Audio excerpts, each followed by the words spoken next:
صدارتی الیکشن کے لیے آصف زرداری کے کاغذات منظور۔ سابق صدر اور پیپلز پارٹی کے شریک چیئرمین آصف زرداری کے صدارتی امیدوار کے لیے کاغذات نامزدگی اسلام آباد ہائی کورٹ میں جمع کرائے گئے تھے، جنہیں جانچ پڑتال کے بعد منظور کر لیا گیا۔ چیف الیکشن کمشنر صدارتی انتخابات کے ریٹرننگ افسر ہیں، انہوں نے سکروٹنی کے بعد سابق صدر کے کاغذات منظور کیے۔ پی پی رہنما فاروق ایچ نائک نے بتایا کہ آصف زرداری کے کاغذات نامزدگی پر کوئی اعتراض نہیں کیا گیا اور ان کے بطور صدارتی امیدوار کاغذات نامزدگی منظور کر لیے گئے ہیں۔ واضح رہے کہ سنی اتحاد کونسل کی جانب سے محمود اچکزئی کو صدارتی امیدوار نامزد کیا گیا تھا۔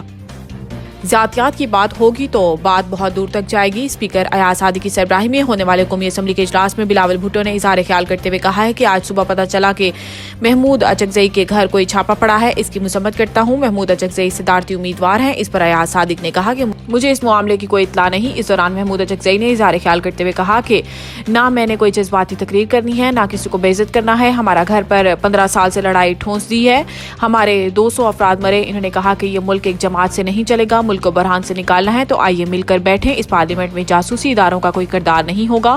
اس دوران سنی اتحاد کونسل کے عمر ایوب کا کہنا تھا کہ میں وزارت عظمیٰ کا امیدوار تھا، کل میری تقریر بار بار روکی گئی، شہباز شریف کی تقریر نہیں روکی گئی، کیا وہ آسمان سے اترے تھے کہ ان کی تقریر نہیں کاٹی گئی؟ اس پر میں تحریک استحقاق پیش کرتا ہوں۔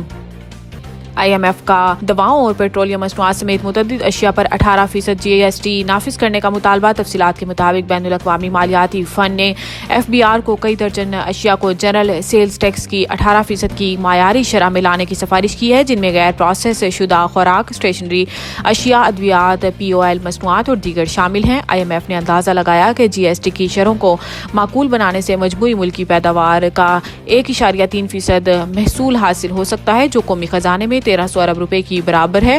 تاہم آئی ایم ایف نے اپنا اندازہ نہیں لگایا کہ اگر بالواسطہ ٹیکس میں اضافے کے ذریعے جی ایس ٹی کا اتنا سخت اقدام نافذ کیا گیا تو آنے والے مہینوں اور سالوں میں اس سے مہنگائی سے متاثرہ عوام کو کتنا نقصان پہنچے گا۔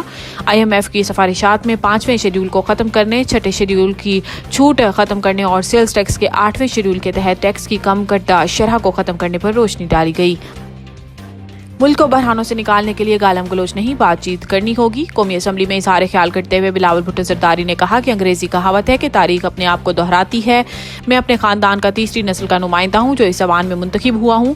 اس بلڈنگ میں داخل ہوں تو فاؤنڈیشن سٹون پر شہید ذوالفقار علی بھٹو کا نام کنندہ دیکھا جا سکتا ہے۔ یہ مدر آف انسٹیٹیوشن ہے۔ اس جمہوری ادارے کو طاقتور بنا کر ہم اپنے آپ کو اور پاکستان کی عوام کو مضبوط بنائیں گے۔ انہوں نے کہا ہے کہ اس ادارے کو کمزور کر کے ہم نہ صرف اپنے آپ کو بلکہ جمہوریت کو کمزور کریں گے۔ وہ ہمارے بزرگ جو 6 دفعہ اس ایوان میں آ چکے ہیں وہ اچھی روایتیں پیدا کریں، ایسی روایات کی آئندہ آنے والی نسلیں ہمیں اچھے الفاظ میں یاد کریں۔ جب اگلے ممبرز آئیں تو وہ ہمیں دعائیں دیں، نہ کہ گالیاں۔